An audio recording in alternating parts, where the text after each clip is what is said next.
भगवान सबको भा गया है, राम युग अब आ गया है, भगवान सबको भा गया है। चलो रे राम भक्त अयोध्या प्रभु राम हमारे आ गए हैं। चलो रे राम भक्त अयोध्या भगवान हमारे आ गए हैं।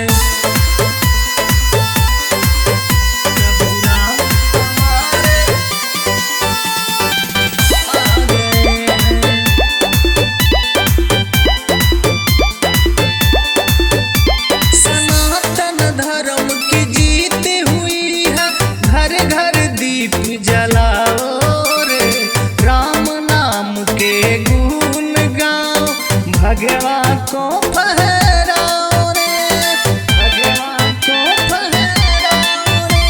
सनातन धर्म की जीत हुई है, घर घर दीप जलाओ रे, राम नाम के गुण गाओ, भगवान को फहराओ रे।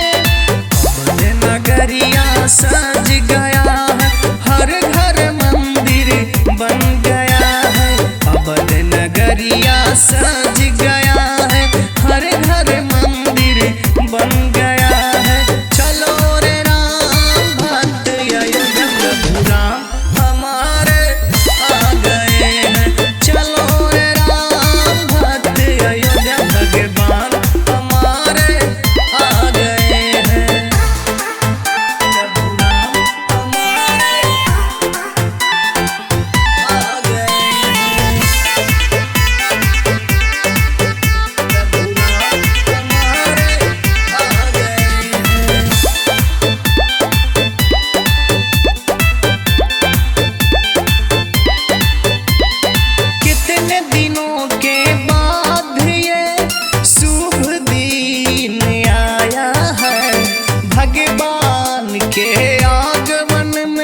संतों ने अवध सजाया है, संतों ने अवध सजाया है।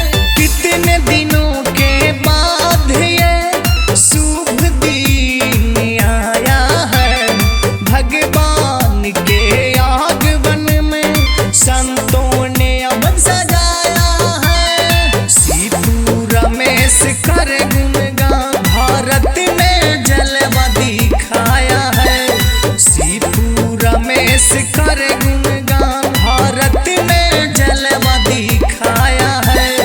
चलो रे राम भक्त अयोध्या प्रभु राम हमारे आ गए हैं। चलो रे राम भक्त अयोध्या भगवान हमारे आ गए हैं। सीपू स्टूडियो पंचालपुर।